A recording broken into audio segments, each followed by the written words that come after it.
Para entender mejor de qué va este plan de N3, le doy la bienvenida a esta mesa de trabajo la doctora María de Jesús Medina Arellano, es investigadora del Instituto de Investigaciones Jurídicas de la UNAM. Doctora, gracias por estar con nosotros, bienvenida. Al contrario, Yoeli Ramírez, gracias a ti. En esta mesa de trabajo también está Bere y en unos minutos ella le va a plantear algunas preguntas, pero me gustaría que le ayudara a entender a todo nuestro auditorio, a nosotros mismos. En este momento ya está activo el plan de N3, ya vemos un gran despliegue de médicos, de especialistas, de enfermeros. Hemos estado observando cómo poco a poco comienza la entrega de equipo médico, por ejemplo, como respiradores, equipo muy especializado para atender una emergencia derivada de la epidemia, de los casos de personas contagiadas con COVID-19. Con una guía bioética como la que se ha elaborado en territorio mexicano, ¿qué es en realidad lo que está pasando en estos momentos ya en los hospitales? ¿Cómo van a atender o a decidir los médicos especialistas entre a quién darle prioridad en caso de que tuviéramos que llegar a ese nivel? Muchas gracias, Joely. Pues en principio, retomar lo que tú dices, se está actuando en la medida de las posibilidades, el gobierno está haciendo todo lo posible para tener los recursos que se necesitan para enfrentar esta pandemia y finalmente lo que se propone es que esto sea el último recurso, que aplicar una guía de esta índole es el último recurso y las medidas que se están tomando son precisamente para evitar en un momento dado tener una escasez de recursos médicos de diversa índole, tal es el caso de atención crítica, e incluso personal profesional de la salud capacitado. Y creo que en esta situación, en este momento, lo que se está haciendo es tratar de tener todos los recursos posibles, tanto con apoyo nacional, instituciones públicas y privadas e internacional. Doctora María de Jesús Medina Arellano, muy buenas tardes, soy Berenice Trujillo. Oiga, en el caso de que sí se llegara a una saturación y sí hubiera un déficit de recursos, ¿bajo qué lineamiento se decide a qué paciente se le da la atención y a cuál no? Muchas gracias, Berenice Trujillo.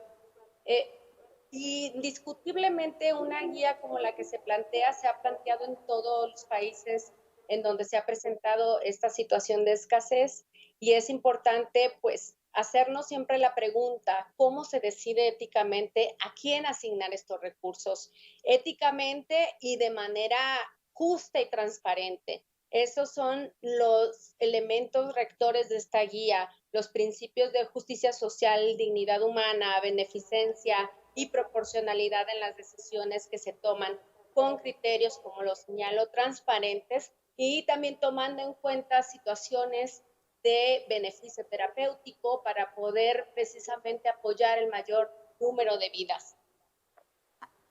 Nada más ponerle... Oiga, doctora. Sí. Adelante, Bere. Nada más ponerle un ejemplo.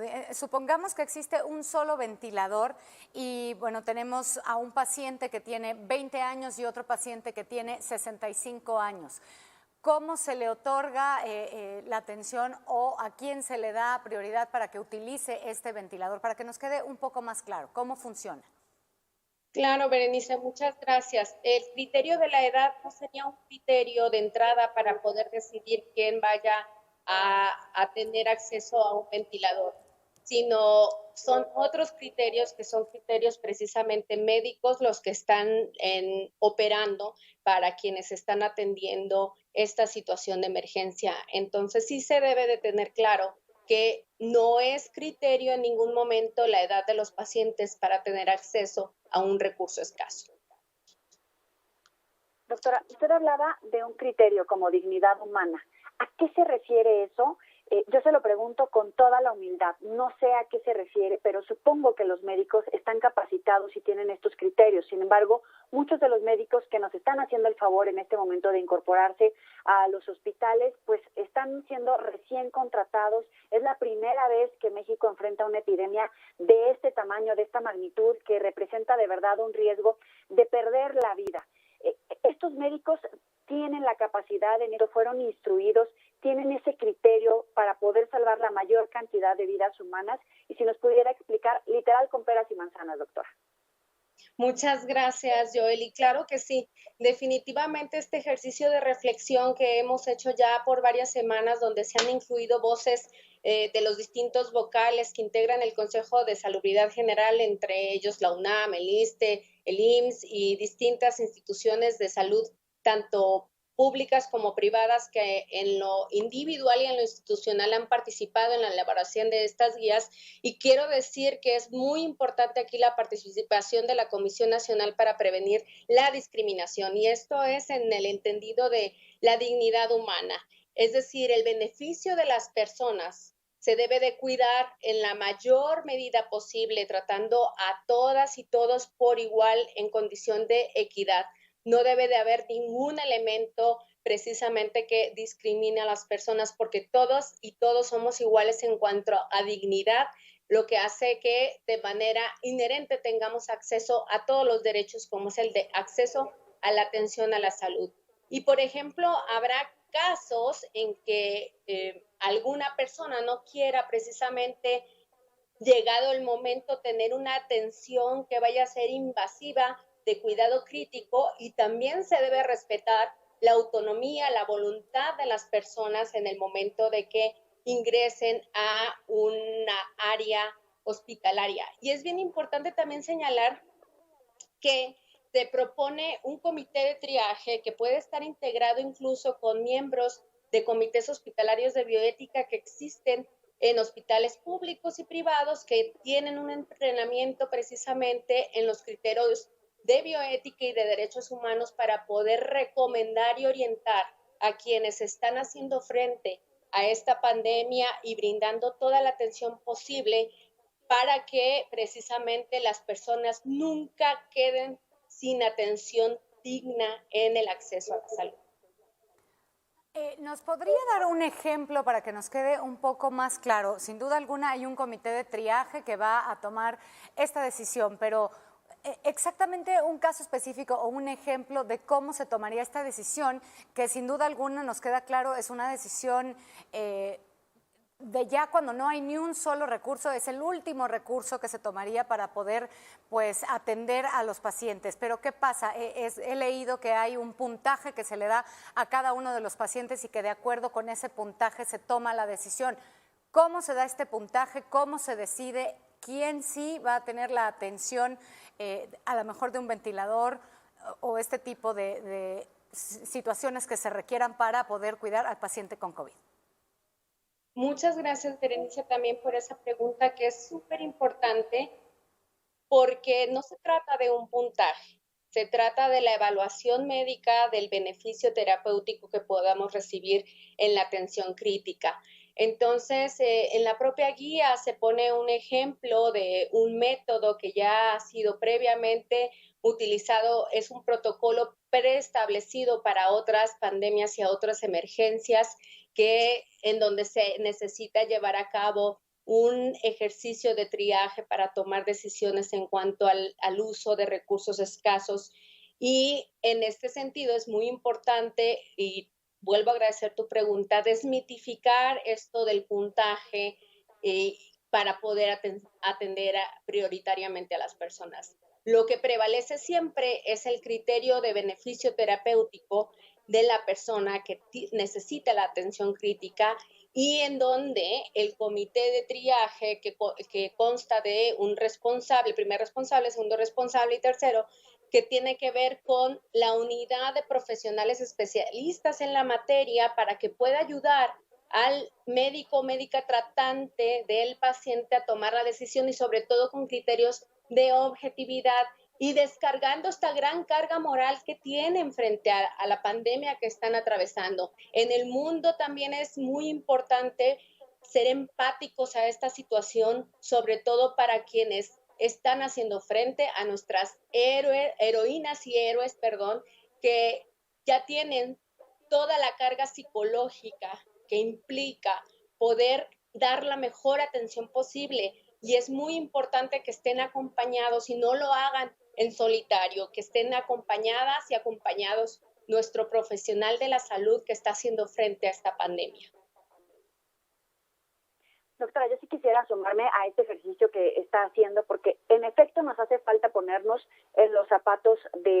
otro, tanto de los pacientes como de familiares, como de los médicos. El fin de semana vivimos un caso que pues evidentemente se volvió viral por el dramatismo de las imágenes en el Estado de México de una persona que no había tenido información de su paciente, encuentra al final de un hospital el cadáver, sin embargo pues también no tenía las medidas de protección, queda expuesto incluso en el tránsito, en el hospital, a lo mejor ahí pudo haber tenido algún tipo de contagio y nuevamente pues sale esta necesidad de hacerle un llamado a las autoridades para que encontremos la manera de comunicarle a los familiares que su paciente está en un periodo de observación, cómo avanza su salud. Ahorita ya hay un sistema de videollamadas para que evidentemente el familiar pueda estar en contacto con el paciente que está internado. Es una situación en la que hay que ponernos en los zapatos, evidentemente, de el personal médico, porque están en este momento arriesgando su vida, muchas veces no tienen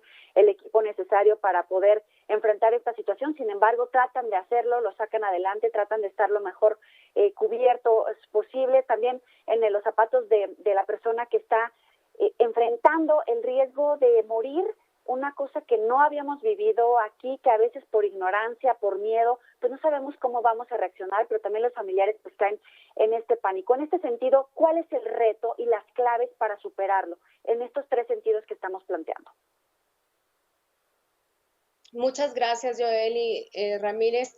Pues definitivamente nuestro derecho a la información debe de siempre estar también no trastocado, y en ese sentido, cuando tenemos precisamente la garantía de la información, podemos consentir o no respecto de ciertos tratamientos y podemos también ejercer otros derechos como no poner nuestras vidas en riesgo. Es muy importante estas imágenes que nos presentan de cómo familiares pusieron también sus vidas en riesgo, no solamente a las y los médicos que también están tratando de cuidar y mitigar el posible contagio. Entonces, en hacer uso del derecho a nuestra información no debería de ponernos tampoco en riesgo.